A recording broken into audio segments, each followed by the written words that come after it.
Hello and welcome back to the Profit Podcast. You are joined today, as always, by myself, Matt Robinson. First couple of things to mention is that it is our 100th episode today. So this is a very special episode. It's also the last episode of the year, falling in between Christmas and New Year. So we hope that everyone's had a good Christmas. I've got Paul here with me, as always. How are you doing, Paul? Yeah, I'm good, mate. Happy Christmas. Oh, well, what is it? We're recording this before Christmas, but it's going out between Christmas and New Year. So hope everybody had a good Christmas. Yeah, let's pretend we've had a good Christmas. Let's pretend we've not been locked down. Yeah. And the episode 100, I think we did this sort of milestone type episode at 75 last time. So yeah, we're 25 more on. Yep. Soon flies by, doesn't it? Yeah, man. And we've got some extra special guests today. We've been thinking about this for a few weeks, who to bring on for episode 100. And we thought there was only two people that it could possibly be. We couldn't get them, so we went for second choice. Only joking. We're going to take it right back to where all this began. So this is called the Profit Podcast. And it all started from building a company called Profit with 150, 60 plus trainers that we were all extremely proud of. And we thought the only two people we could possibly have on were the founders of Profit, mine and Matt's mentors over the years, to pick their brains, talk about their journey, talk about the industry, where they see it going, mistakes, fuck-ups, all sorts of things over the years.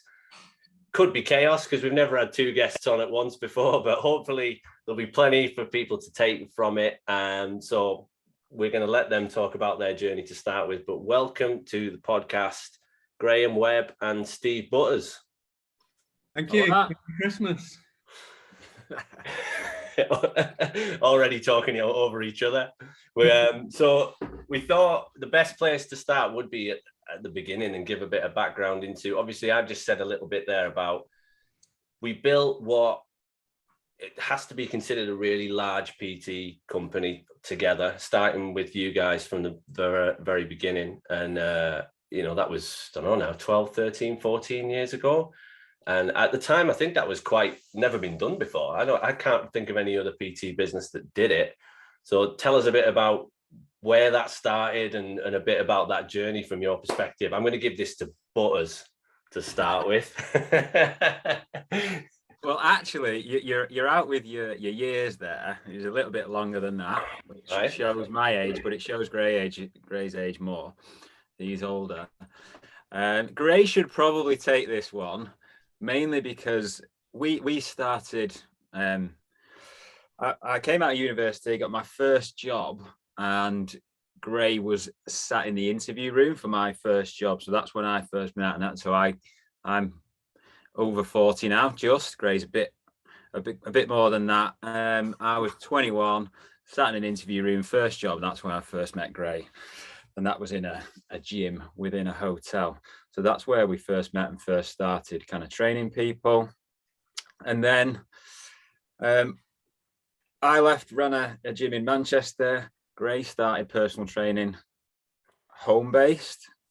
And obviously we kept in touch. And then Gray actually persuaded me to join him on some kind of crazy journey that we didn't really know where it was going to end, into running a PT business.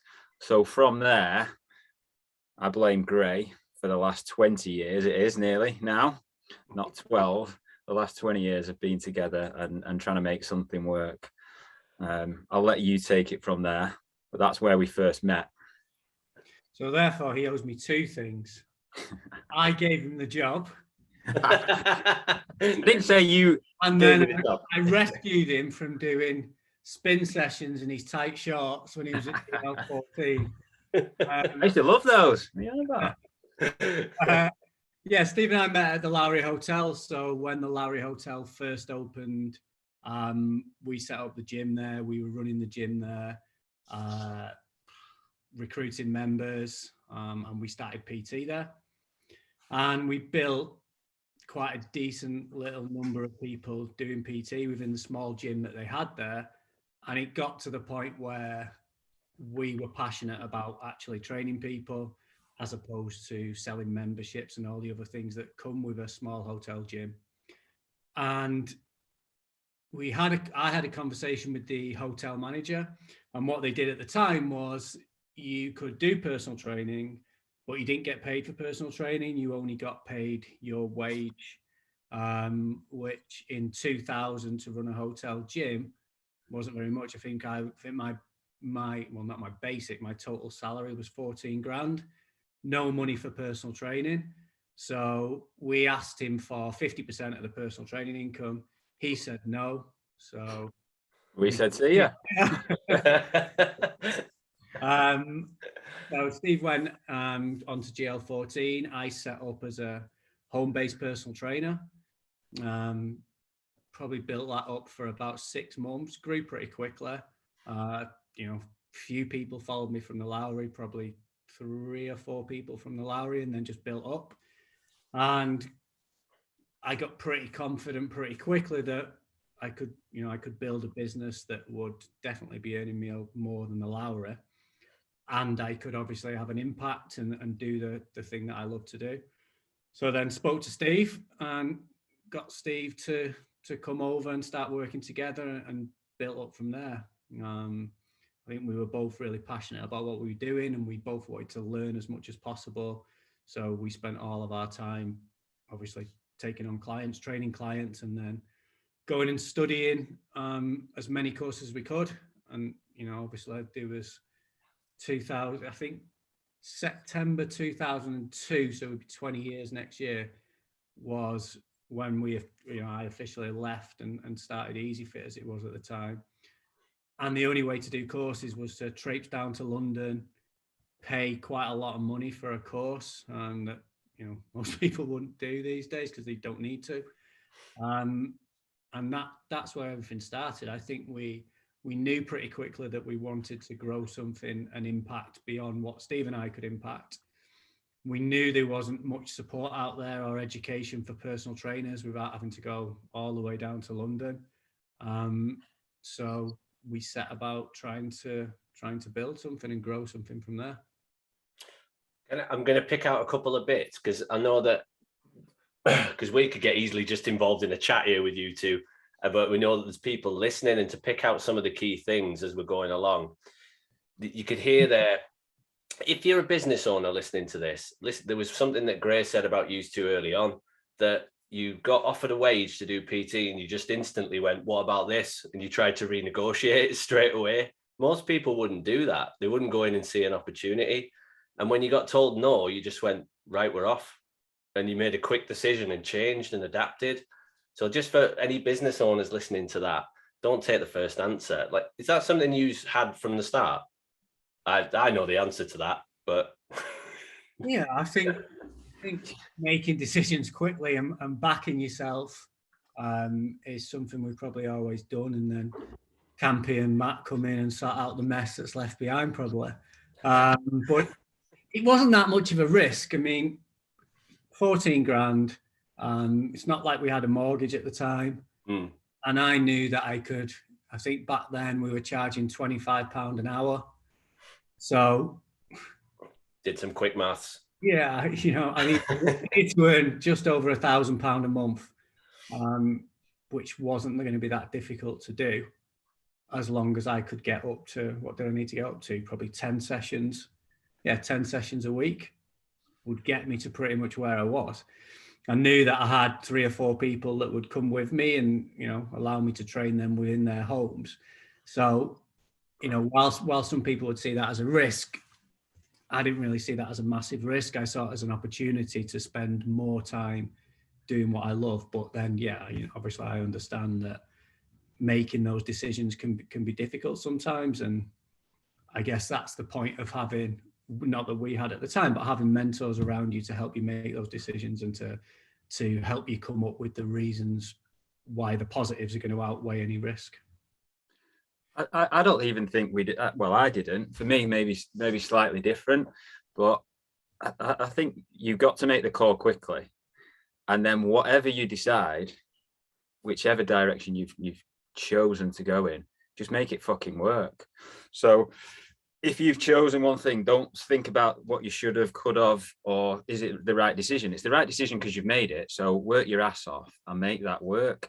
And I think whether it was naive at that, when I'd come out of university at 21, 22, I just assumed I was going to make it work. So there's a mindset that goes with it. And looking back now, obviously, it's more of a conscious mindset now. But at the time, you made a decision, go for it, make it work, change track if you need to change track, make that work, change track, keep going. Don't take no for an answer. That's a life skill, isn't it? On not just in business, but in everything. Family, make it work, make some decisions, change track, go forward. So I think we kind of, there's an element of blindness to that. We just went for it. Yeah. It seemed that was a core part of the business as well, though, wasn't it? That got passed down to everybody. I don't think I've heard you put it like that before, but just like, it's really quite powerful that when you said it's the right decision because you've made it, go for it. There's no point in fucking around. You've made the decision, crack on. The way Graham and Steve taught me that was, they used to tell me to ask for forgiveness, not permission. It's almost like, make the decision. If it's the wrong one, you know, we'll have to fix it, but let's assume it's the right decision. So yeah. I've got a story about that from the early days that Campish probably knows, but I don't know whether Matt does. That this was, so when we first started doing home-based personal training, before we went in any gyms, somewhere along the way we got involved with a chiropractor, and we set up a company called the Deansgate Health Group, I think it was called. I do know this story. And we basically just set up, we got an apartment in Deansgate 1 in Manchester, so the kind of poshest, I guess it was at the time, apartment block in Manchester. And we set up as a rehab centre. So there was a chiropractic studio in one room. We had a gym set up in what was the lounge of this apartment. And then we started getting quite a bit of press coverage because we said, you know, if you've been anywhere else and they can't fix you, come in here, see us, and we'll look after you. We will get rid of your pain for you. So what used to happen is they'd go in and see the chiropractor, and then they'd immediately come in and see us. So once he'd done his adjustments, we'd do some corrective exercise with them, and we're getting really good results. And we got featured in the Manchester Evening News and local press. And then this pissed off another company in Manchester who were fairly large at the time. I can't remember what they were called, but anyway. City Physio, I fucking can. City Physio. and they effectively grassed us up to the local council. So we got a phone call at some point to say that somebody from the local council was coming round. I think it was like in a couple of hours' time. It was sometime in that day. And are you running a business out of this apartment? And we was like, no, I don't know who's told you that. It's an apartment owned by Ian, and this was the chiropractor. So we had 2 hours to convert this rehab centre with a fully fledged chiropractic bed into an apartment. So we had to get all the gym gear out of there. I think we left the chiropractic bed and just turned it into a bed because there was no way. Just put a tablecloth over the top and some chairs underneath. Yeah, we blacked some photos from an apartment upstairs, put all like family photos out, TVs down there, and the lift wasn't working on the day. So we was having to go up the spiral staircase out. It was a nightmare. And we converted the whole thing and got away with it. I mean, we had to move on from the business fairly quickly. But yeah, you know, I've got to do something that you believe in and ask for forgiveness later, or blag it and move on. So yeah, maybe that gives you a bit of an insight into mindsets and what people are prepared to do. I like it. When we're going to like one of the first questions that we put down, because when I first met you two, I'll go into a bit of the background on this. I've been in the industry for quite a long time, in employed roles, working for commercial gyms, and just got stuck in commercial gym. I just got stuck at the top of the ceiling where you couldn't really go any further unless you wanted to be a gym manager, which wasn't never what I wanted to do. And I was going to then go freelance, set up my own business, probably similar to you two. Just got sick of being employed. And being honest, right, I came to that interview looking to nick your stuff, because I'd seen the stuff that you were doing. I was like, this looks really good. I'll go and meet. I was trying to sort of meet people at the time and see what they were doing and model it and take it for myself. And when I met you both, I wanted to work with you. That was like an instant, quite an immediate effect. And I think that was one of the most powerful things that had happened to me up until that point of my PT career. Was I knew then I could work with people who were similar mindset, who shared the same values, which I probably didn't understand fully at the time. But there was a really clear sense of what you two wanted to do. So how did you come up with that?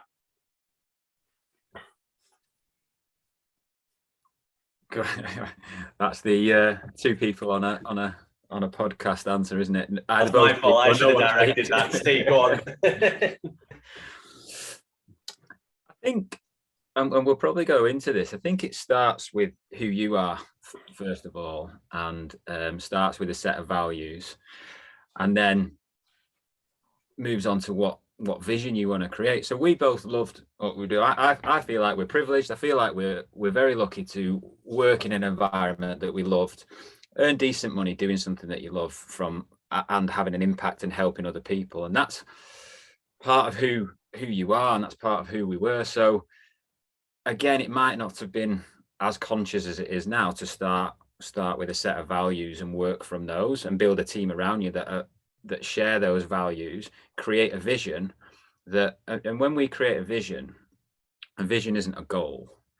A vision is something that's bigger than that, that's almost not achievable. It's not really real. It's just a vision that you can aim towards, and you can set little goals along the way. And helping people achieve their potential and transforming an industry was something we felt like we could actually do, and we felt we were good at, and we felt that, you know, we couldn't do it on our own. We needed a team of people with those same values that believed in doing something like that. And when you've got that, it becomes easy to speak to people that come along like you and just talk about what it is. And then if people are in the same mindset, then they jump on board. And that's part of the reason it was never called Steve and Gray Personal Training, because it's not really about us two, is it's about a collective group of people with a similar set of values that share a vision that can transform something, be a first in something, be the best, and actually help people along the way doing something that you love. That's quite an easy sell to someone, and it's quite an exciting journey to be part of, and it's something that we're obviously proud of. Hope we're all proud of, like you said at the start. So yeah, it was easy, you know, and we were desperate looking for people when you came, so we just took anyone. Timing was perfect. I snuck in the back door. But it was small, relatively small then, wasn't it? What was it, 4 or 5 maybe at the time?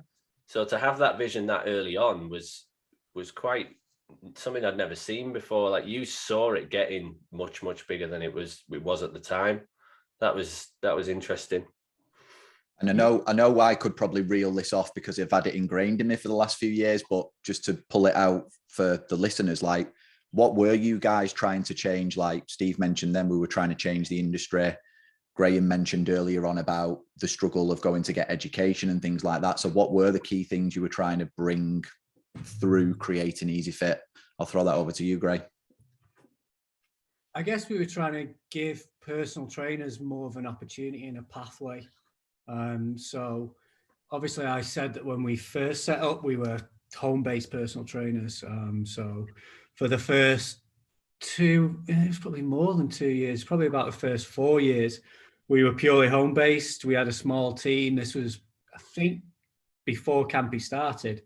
And we were running about doing 100 sessions a month, but driving all over Greater Manchester or, you know, Preston way in Steve's case. And that's hard work, driving about like that and lugging your stuff up and down stairs. And I think what we were trying to do was create a pathway, create an opportunity for personal trainers. If you think about most personal trainers at the time, they didn't get education, they didn't get any mentoring, they didn't get any real support. And we met Campy just as we'd moved into our first or second gym, I think. And it was first one, I think. It was going into Energy.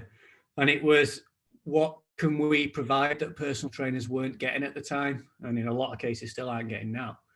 So they're not just getting thrown into a gym with no support. They're not getting no education. We wanted to make sure they were getting all of these things.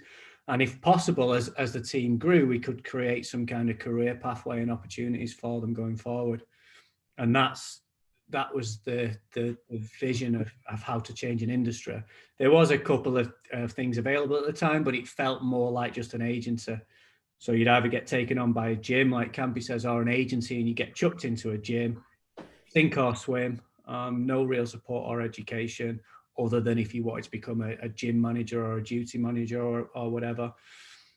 And that's what we wanted to try and do. And we knew that if we could help, the more personal trainers we helped, the more clients and members that we could then help them go on and potentially change their lives. We might go a bit off tangent here, but it seems the right time to ask this question. Do you think that's changed today? Because we're going back a good number of years here when, like you said, you had to travel to London and spend thousands if you wanted to do a course, and that was your only option. And we did a lot of that, traveled around a hell of a lot, not just in the UK, but had to go abroad, had to spend tens of thousands sometimes educating ourselves. What's changed now? Do you think it's come on quite a bit, or what do you see as the changes now? I think it's a lot easier access to courses and education these days. You can do online courses for a fraction of the price. I think there's more people out there trying to make a difference and provide a quality service and a quality education now. Maybe not particularly within some of the bigger gyms and companies, although I'm sure some are doing a great job. But there's a lot more access to top quality information, easily more readily available and obviously more affordable. So the education's more accessible. Do you think there's still a career? Do you think there's a career path for trainers now? Within a bigger commercial gym? Yeah, or in general? Probably in general, I'd say no. At a lot of places, but I know that there's a lot more companies like we were now that are giving trainers opportunities and are nurturing their careers. But I think there's still a big gap, and I think there's still a lot of disillusioned trainers at a lot of gyms. Still a lot of trainers that probably need the help and support that we all got. Yeah, definitely. 100%. Yeah. All right, let's go into this next little bit. What do you think, and I don't think this will change very much in 15, 20 years, what makes a great PT, in your opinion? And this is where everyone should be taking notes. Let's start with Gray, because we've gone with Butters. A great PT for me is, first of all, somebody that gives a shit, somebody that cares about their clients and helping people. I think that's got to be the starting point. I think from there, somebody who's passionate about getting better at what they do every single day. I think somebody who has a goal or has a vision or has an identity that they're working towards, and they do a little bit to get a little bit better and a little bit closer to that vision every day. Somebody who develops good habits around their life and what they do, so they can pass that on to clients. Somebody who communicates well, and yeah, just somebody who wants to make a difference, I think. Would you add anything to that, Steve? Well, all of the above, really. I don't think you can be a personal trainer if you don't care about people, you don't care about helping people. Like Gray said, you have to give a shit, and that's give a shit on many levels. But you have to be, and most people don't go into the fitness industry that haven't got that within them, because it's a service industry. We want to help people, and you've got to want to do that if you're going to be successful. Educate yourself. We used to score our trainers on their own. Are you eating well? Are you sleeping well? Are you looking after yourself? Are you doing the things that you're expecting of other people? And we talked a lot in Profit about being consistent in who you are and who you are to your clients. So turning up and just being the person that can be relied on. No up and down mood swings, regardless of what's going on in your life. Turn up for that person like they are the most important person in the world for that hour and a half, whatever it is, 40 minutes. That is the only thing that should matter to you in that time frame. And if you go in with that mentality, clients will pick up on it. And yeah, your knowledge might not be there. You can always work on your knowledge. But if you go in giving a shit and showing that you care, you'll be ahead straight away. I think that's still a big challenge for I've taken on some new mentees recently, and they're still hanging on to, I haven't got enough knowledge. Clients aren't going to take me seriously. And in your two descriptions of a great PT, the knowledge actually came just at the very end there from Steve. Gray didn't even mention it. Just said, we'll learn more each day. But the characteristics that, again, I think I was introduced to when I first met you two was so important: to be reliable, to be consistent in your own life, to be organized, to be on time, to be well-mannered, to want to help people. So important. Yeah, I don't think you can do it without that. Clients don't care. The old thing, they don't care what you know until they know how much you care. And clients aren't coming on board looking for degrees and masters and all of these things. They're coming on board looking for somebody who gives a shit and knows enough to help them get results. And they're giving a shit, they're showing up on time, they're doing what you say you're going to do, they're being reliable, they're being consistent, they're listening to them. They all come way above knowledge in terms of what clients care about. Yeah. Sounds really basic. It sounds like basics or fundamentals, doesn't it? But in life, the clients, they will generally meet people who aren't all of those things. So you've got to be all of those things every single time, because there's so many people that aren't. And it sounds dead easy and flippant to say, well, just turn up on time, just be consistent, just be yourself. And it's easy for someone to go, well, I am. Well, how do you know? How do you know? How are you kind of scoring yourself? How are you holding yourself accountable to a higher standard? How are you making sure that you are that person? And it's generally, if you're doing some self-reflection work, or if you've got a full client base, that's generally tells you why. Yeah, what you're doing right. Yeah. You're right in that most businesses and most services aren't taking care of those basics. So when you do those things, like I learned this pretty quickly from you guys, when you do those things, like it really stands out to people, which seems odd. It's almost a bit like, why are people amazed that I'm on time and I'm prepared? It's like, because they don't see it anywhere else. And personal trainers don't understand that that's a huge opportunity. Everyone else's little downfall can be your biggest separator. And yeah, if you pick them things up pretty quickly, you'll do all right. Because I remember when I first came and sat with you two, it's quite funny now that the tables are turned. I'm interviewing you two. My first interview was the other way around, and I didn't have a clue what I was doing as a PT. But I did know I could turn up on time. I did know I could be prepared. I did know I was willing to learn. So I was fairly confident you two would get me there. But I think most PTs miss that. It is pretty simple when you just do those basics really well and grow a little bit each day, like Graham said. I think it's really important. Definitely. Right. I want some meaty stuff in this next section. Biggest mistakes you made over the years. So kitting out a physiotherapy clinic in an apartment is mistake one. I'm not even classing that as a mistake. That was a result. The only mistake was getting caught. Yeah, that's true. I mean, how long's the podcast? Yeah. Just pick out your top three. We've made tons of mistakes. We've probably made mistakes every day, every week, every month. But I think, we'll go through some of the big fuck ups or brick walls, as we used to call them, in a second. But I think that as long as every time one of these massive mistakes or brick walls come up, between us as a team, as a leadership team, as an entire team, we always came through it, and we always gained an opportunity from it. And I think what that did, and every time these things happened, what that did is strengthened the team, the culture, our belief that we could get beyond anything. So I guess to go backwards and go through some of the mistakes, we never protected the name when we were called EasyFit. It's probably come back and bit us on the arse about 12 years later when we got a 28-page letter from Stelios and the Easy Group telling us that we had 28 days to change our name, give them all of our websites and whatever else. Yeah, but Easy Gyms never took off, did it? Oh, very true. Yeah, I found one of them T-shirts the other day, a retro EasyFit T-shirt. Apparently, you can get a few quid for those on eBay. Yeah, maybe.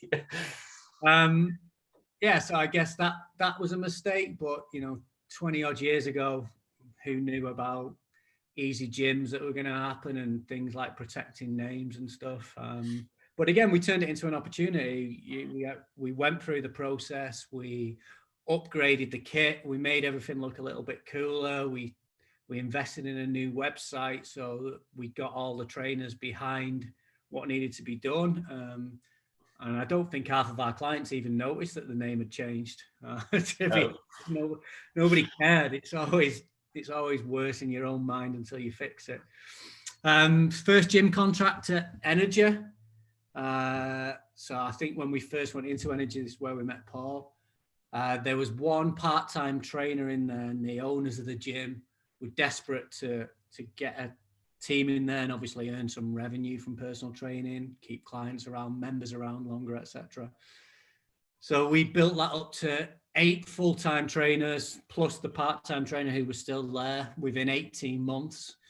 I can't remember how long the contract is, but we didn't update the contract. So when they figured out that we were doing well and we were making good money from the personal training there and all the guys were doing well, I think they tried to double the amount that we were paying. And then when we didn't agree to that, I think they gave us 14 days to get out of the premises. And I remember we used some kind of legal loopholes to get a couple of months and try and come up with a plan. And we can say, they took advantage of us and chucked us out. And, one of the values, which I'm sure we'll talk about at some point at ProFit and EasyFit, was 100% responsibility. And looking back now, apart from signing a contract, what did we do to mess that up? And I think that we got so busy trying to do a great job with trainers and trying to look after members that we forgot about the communication side of things with the gym owners there.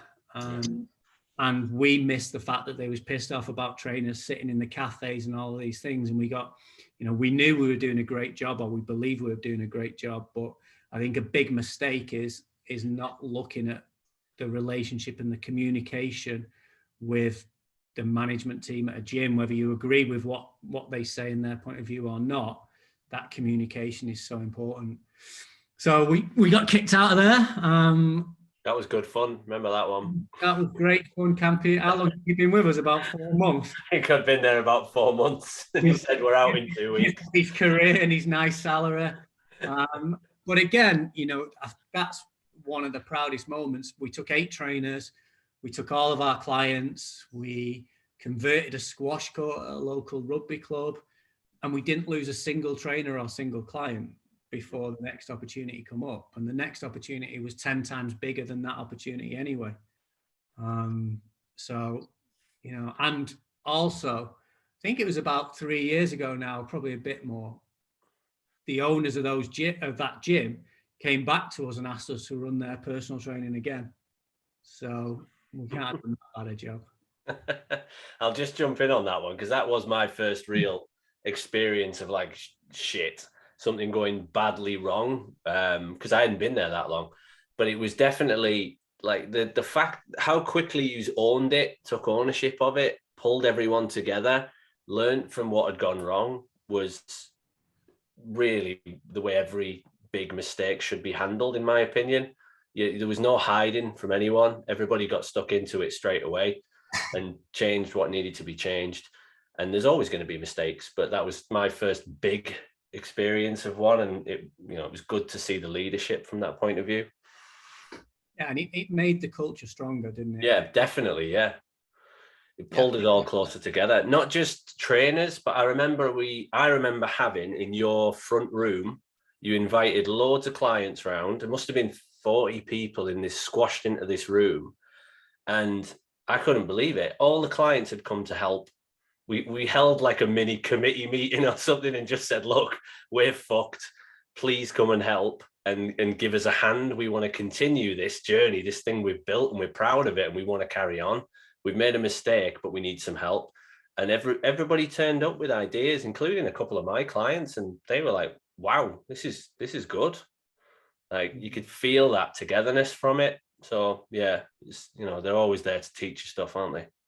Yeah, and I think beyond the kind of big ones like that, we all made mistakes constantly, mistakes, I'm sure we made so many mistakes about dealing with situations with trainers, dealing with situations with gym teams.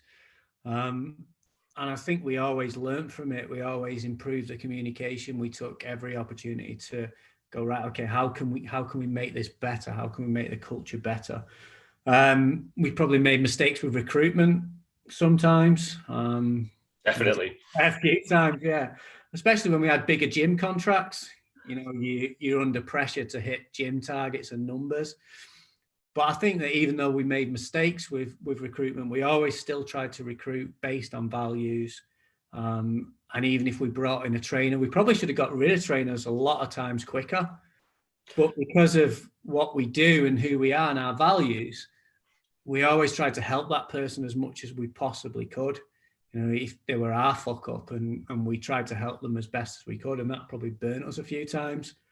But even when it burnt us, even when people took advantage as a kind of leadership and core team, nobody stopped doing things for the right reasons. Everybody's continued to do stuff based on values. So loads of mistakes, loads of fuck ups. But like I said at the beginning, I think every time we did, we learned from it, and it made us stronger as a team and made us increased our belief that we could get to wherever we wanted.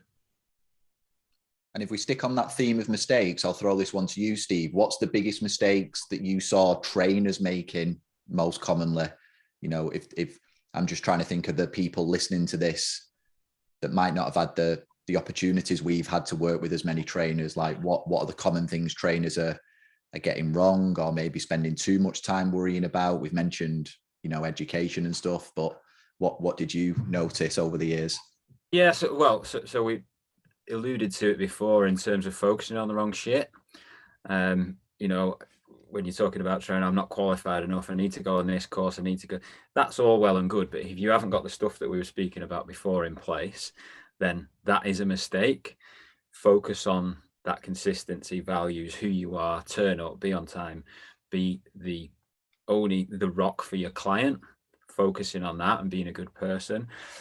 In terms of mistakes that new trainers, there's different levels of trainers. So in terms of new trainers, overwhelm can be a big factor with new trainers. They're trying to do all these kind of bells and whistles things as opposed to just sticking to those fundamentals and not kind of trying to do everything in one go. I think a lot of trainers think that if they're just qualified as a trainer, or they look good themselves, that they'll pick clients up. And I think the best trainers are always the ones that will turn up to the gym first thing and go and speak to people.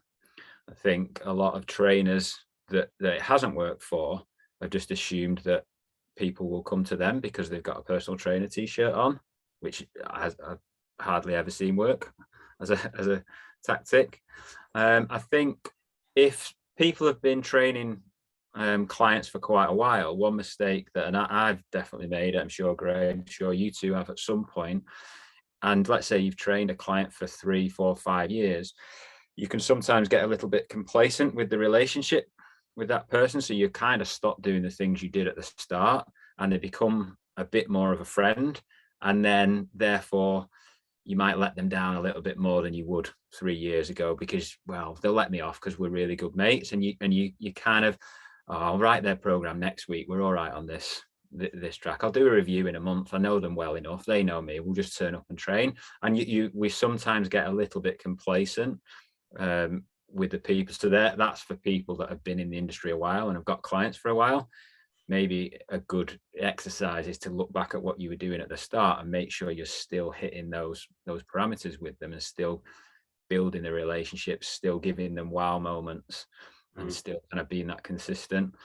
So I've definitely seen that along the way and experienced it, but definitely the second one for me along the way as well. Yeah, I think we've all done all of them. Yeah, that's everybody's done it, haven't they? Yeah, but again, it's do you learn from it when you're making those fuck ups? That first client that you lose, where you let the relationship slip, you got a bit complacent.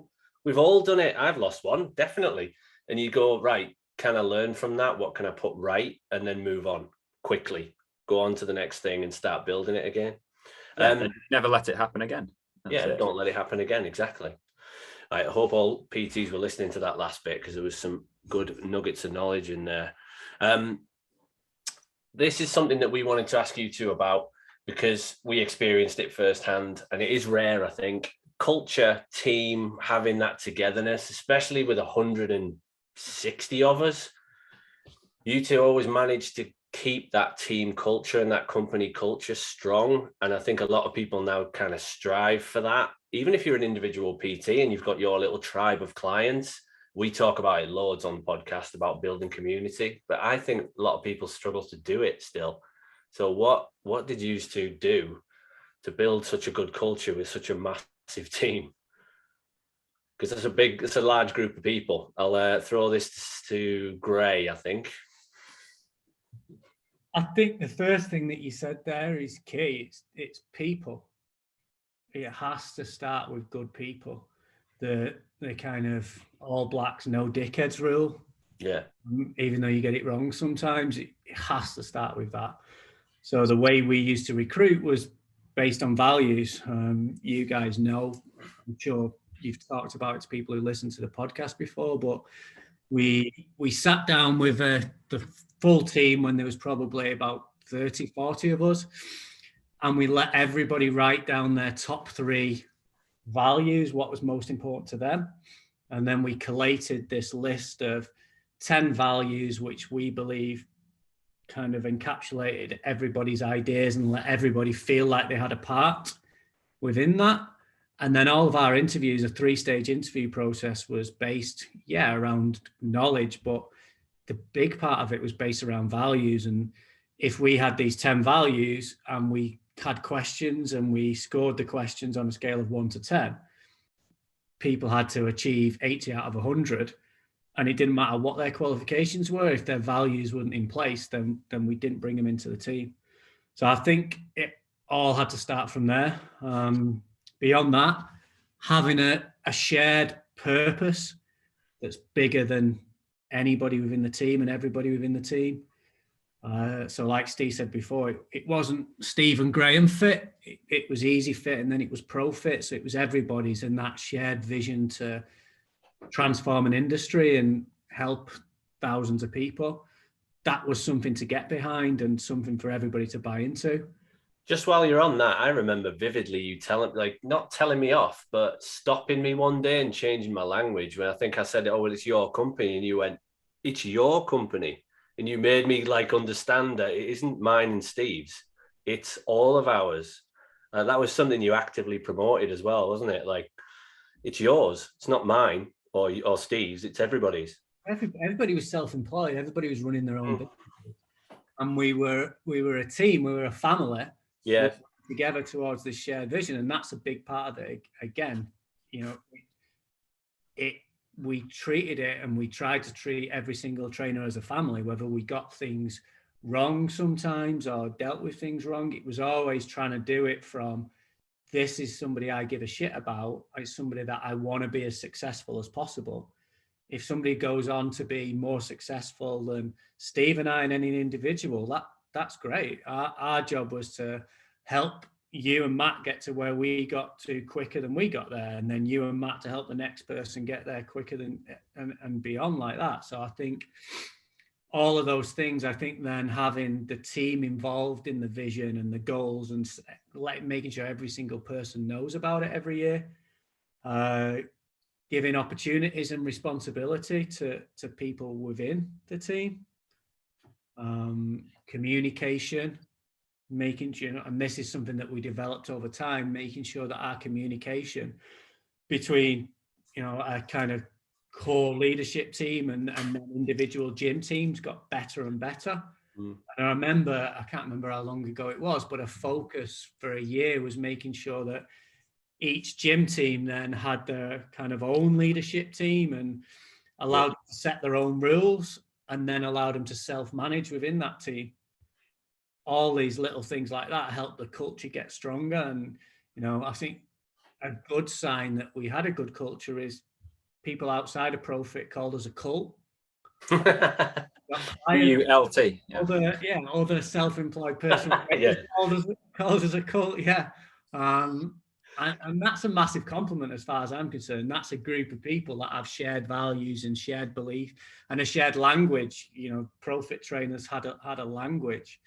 All of these things are massive, I believe, as part of a culture.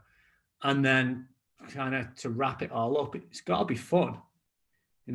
I think that if you ask most of the trainers who were part of ProFit over the years, and there's hundreds of them, or part of EasyFit, I think they'll, the vast majority will look back fondly on the time they had in their gym teams and the laugh that they used to have at work every single day. And we tried to make sure that it was fun. And then the nights out, the weekends away, all of those things just add to that. So hopefully that gives an answer. It's a load of stuff wrapped up together, but it has to be all about people.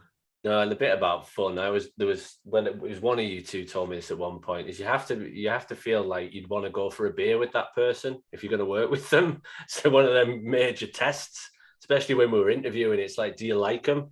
And if you went, not really, get them out. They're not the type of person who's going to fit into the culture. So it was started really early on that, do you like them? Do you get on with them? Can you have fun with them? If yes, it's a good place to start from. And that values exercise, great. Oh, go on, sorry, Gray. That's why the Christmas parties were pretty good. It was 150 people you wanted to have a beer with. Yeah. And that values exercise you mentioned about getting everyone to write it down, that was my first week at ProFit. So I'd been through the course the week before, and then my first 2 days, we had a guy over from America. I can't remember his name. Alex McMillan. And we did all the value stuff and things like that. So I saw it like implemented from day one. And then it was like a couple of weeks later, I was dragged up Snowdon 2 days running. And I was like, Jesus, I've joined the army. We've got a cult going on. And, I'm trying to find some clients, and it was mad. It was chaos, but you sort of realize how it all sort of works out in the end. But it was a mad whirlwind of things. So I saw that values thing firsthand. It was one of my first moments in the team, and it was like, oh, this is different. and for anyone listening that is kind of trying to build a team or a culture, you have to keep working at it as well. It doesn't just happen by wanting it to happen. You have to keep putting the things in place that make so if it's recruitment, you got to keep recruiting the right people, and even if it means going through tens and tens of people to find the one that you want, you have to have events that people go to, like the Snowdon and stuff like that. Culture's created by the stuff that you make happen, and you hold people accountable to that standard. And then once you do that, and then a couple of other people do that, and a couple of other people that, it becomes culture spreads, and then everyone just gets on board with it. But you've got to make those things happen. Yeah. Well, we did an episode on events recently. I think the events was one of the best things about ProFit for me. All the get-togethers that we always did, and we did an episode on events. And one of the things we said to people was, it'll start small and a bit messy, but it doesn't matter. Whoever turns up, make sure they have an amazing time. It'll double the next year. It'll treble the next year, and you'll get a ton of people start to get coming, and you'll get better at it as well. The more you do it, the better you'll get. But I think a lot of people stop short and just don't go for it. Just don't go and try and make it better. So okay. PT industry looking forwards.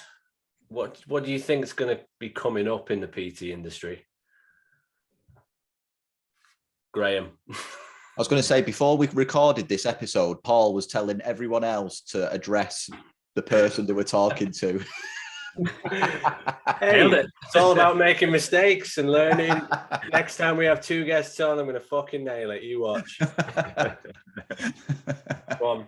Honestly, like in terms of, the different trends that come up, I don't know. And I don't think that matters. I don't think it matters what the trend is. I think the companies and the individuals that will do best in the fitness industry going forward are, like we've already said, the ones that create unique cultures and communities, the ones that look after their members the best, the ones that, you spend a lot of time at home, you spend a lot of time at work, the ones that create a place where people to come to, that they love being there.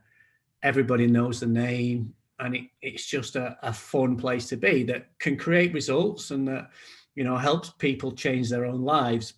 But it's a place where you love being, and whatever form of exercise you use to kind of create that environment is whatever, that person's passionate about. But it's secondary to the culture and the environment that you create. And as long as you do that, that's why the bigger gyms in most cases will never be able to compete, because that's not the top of their priority list. We've always believed that the better job you can do with people, and the more you can help them overcome their challenges in life, then the money and the rewards will come with it. And a lot of bigger companies might go into it the other way around. Yeah, because so we're essentially, like we said before, we're a people business. I think every business is a people business, but we're a service to people business as a personal trainer. People haven't changed. People still need connection. People still need support. They still need coaching if it's coaching. They still need help.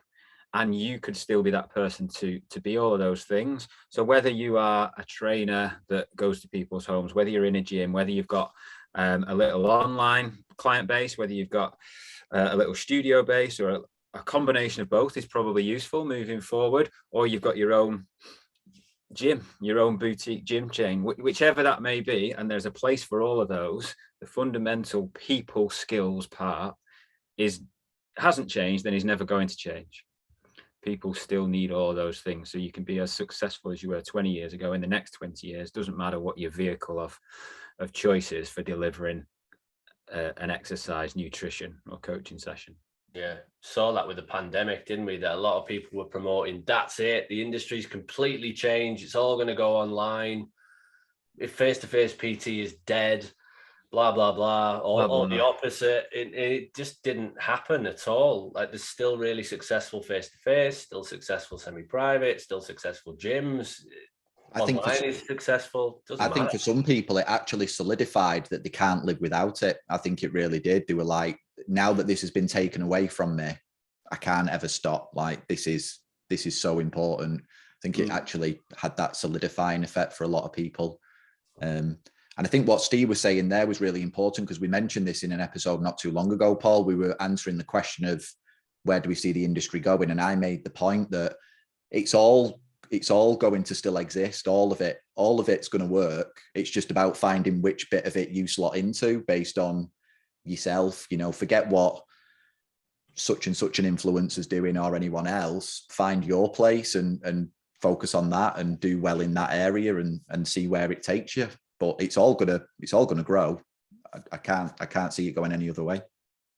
Defo. Yeah. Right, I think we got one last big question to wrap up on. I think there's tons of shit in there for PTs to take away and learn from, based on these two guys' experiences with literally hundreds and hundreds and hundreds of PTs over the years. But we've all kind of grown up together as well. So I'm going to finish with one last question, because I've now got 2 kids. Didn't when we first met. Butters has got 2 kids. Gray's got 2 kids. Matt's got one and a half. Very, very close to arriving. And when we all met, I don't think any of us had families, or, it was a complete change over the years. tips for running a really successful business and being great at what you do at work, but also some life tips as well. Have you got anything that you could leave for people? Because I think that's a big struggle for a lot of listeners that we've got as well. I'll give this one to Steve first, I think. Oh, how deep do you want to go? Yeah, a while on this. Having kids and having a life outside of the business while you're still trying to build the business and wearing lots of different hats. Well, first off, let's be honest, it's difficult. There are going to be times where, like one of my biggest mistakes back in the day is we were going through some challenging times with work, and I would leave kind of first thing Monday morning before my first child got up, and I wouldn't see them again just because I was getting in late and doing other things. I sometimes wouldn't see them till Wednesday night or even Thursday night on sometimes. And there was a period, not that long, but it was a period of my life where that was the norm. And looking back now, I would never recommend that to anyone. But at the time, that's what I thought I had to do to build the business. And the point about it is, whilst I would never recommend ever doing that, there are some times where you have to have, let's call them stretch moments. There are some times where you're going to be more focused at home and maybe you're not quite as productive for a period of time. Or the flip side of that is that you're on a stretch moment within the work and you're not quite as present in your home life. So, and I think I've spoke to you about this before. I think a lot of people try and search for balance. I want balance in my life. It's like the question's wrong. Like, balance as a noun doesn't work. Balance is a verb. It's a doing word, and you're never going to be fully in balance. You're always going to be doing balance. So, and that's okay. You've got to let yourself go. It's okay to be slightly over here on one side for a bit, and then I'm going to just balance it up by being slightly over it. You're never ever, nothing is ever balanced, bang in the middle. So you've got to let yourself off of that and stop trying to search for balance. You just got to do balance. That's the same with happiness, by the way. It's a verb, not a noun. I remember that conversation. That was another. I've got a lot of standout moments over the years, but I do remember that one with yourself going, "Don't look for the balance because it isn't there." That was a big change for me to go. I can't get everything to a 10 out of 10 all the time. It's just impossible. And really, there are going to be them stretch moments where you're probably involved in one area of your life more than the others, and that's okay. And that's okay. And especially, and you learn this as you go, the time, especially with your family, the time you do spend with your family, it's not just hours for hours' sake. What you do in that time, that quality of that time becomes important. So it's right, I've got 4 hours with my family at this time, but you're stressed thinking about something else to do with work. Well, you're not really with your family, are you? Let's spend good quality time over there. And forget about everything else, because in that moment, that's all that matters. And then we get back to that. Definitely. And so quality is important on that. And I think Grace probably had it a little bit more right than us, because he's seen my fuck ups along the way, your fuck ups along the way, and gone, right, I probably know not what to do on that side of things, so I'll do this. But it doesn't mean it's not challenging for anyone, but it's all right to feel a little bit challenged by it. Give yourself a little bit of forgiveness for maybe not being in balance, because it doesn't exist. Great. I'm going to ask you a different question on this, because I think that covers the family stuff perfect, what Butters has just gone through. What about working on yourself? Because that's something that a load of PTs struggle with. So as soon as they start to get anywhere near busy, or sometimes not, their self-care just goes out the window completely, and they lose track of what got them healthy in the first place and got them interested. So as you get in things like kids and more responsibilities, how do you keep that? I think the main thing is organization, and it's deciding what you want, isn't it? Deciding what you want from your life, and that's family, career, everything. So it's starting with your values, and it's going, right, what am I? So for example, my 3 top values would be honesty, integrity, and family. And I extended that family out to the whole of Profit, like I mentioned before. So that allowed me to work every day and feel like I kind of get to the end of the day and feel like I've lived towards my values. Everything's not going to be perfect. It's not going to be 10 out of 10, but can I get to the end of the day and feel like I've lived towards my values? And then reviewing how you did you we always used to say, and I believe this is a great one for anybody, do 3 things every day that take you towards your goals. They don't have to be massive, just 3 things every single day. And you can do both of those things, whether you've got family or not family. As you get busier, you can always move a step closer, and you can always live according to your values. And then organization. So, I've got 2 kids now, like Steve said. A couple of things that, I did learn from Steve, that no matter what was going on and how hard it was when Steve had kids, which was a lot younger, and the same with you. You took on a really difficult situation, but you'd both come into work and not one single trainer would ever know what was going on outside of work. And that's a mistake that you talked about, trainer mistakes before. I think that's a mistake that a lot of trainers make. You can see what's going on. You can see they bring their shit to work and they tell all their clients about it, and it becomes a coaching session to them from their clients. But you guys never used to bring that in. I think the other thing that we learned from Steve is to make sure the number one thing you focus on is teaching your kids how to sleep properly. Because he didn't sleep for 7 years. But yeah, organization. So if my kids get up at 7:30, still now I get up at 5:30, so that I can have a couple of hours where I can get ahead, get everything done, so that when I do get up and school on most days, so that then when I do get them up, I can spend time with them and I'm not on my phone and I'm not trying to do other things. I'm going, right, this is get up time. This is help them for whatever they need to send them off and feel happy and have a fun morning before they go into school. Then you go back onto something else the next part of your day.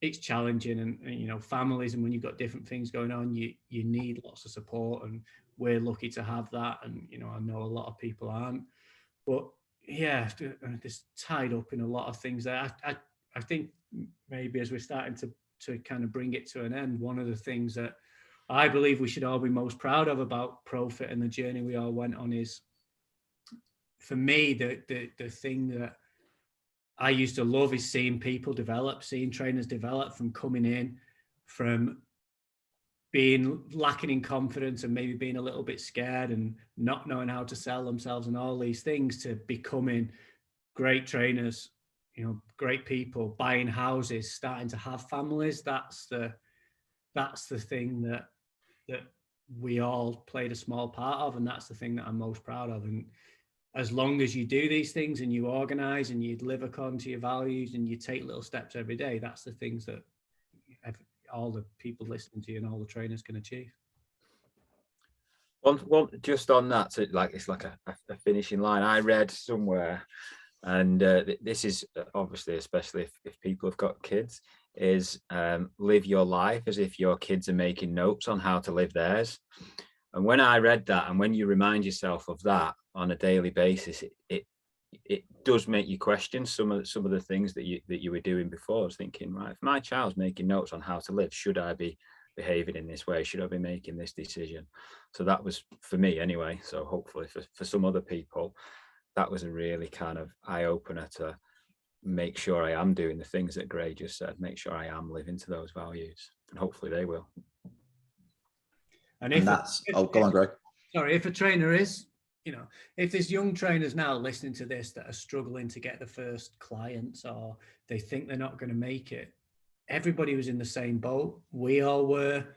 And it's just about being persistent, overcoming those brick walls and getting a bit further every day. You look at the people that, your listeners will know now, like James Calderbank, Andy Hibbert, you guys, Rich Malpass, Matt, Mike and Dave, all of these people, Rach, my wife, all come in and they were all scared in some way of selling themselves, and they didn't think they could do it, and they didn't build a business. And now they've got amazing businesses. They own gyms, they own multiple gyms, but everybody started in the same place.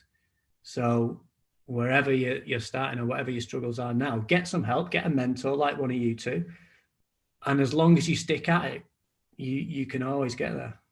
Yeah, I think that I was going to add that about get some help, because you mentioned about me and Steve being able to come into work and not show anything, as in when we're in work. We were there for the people that we were there to serve.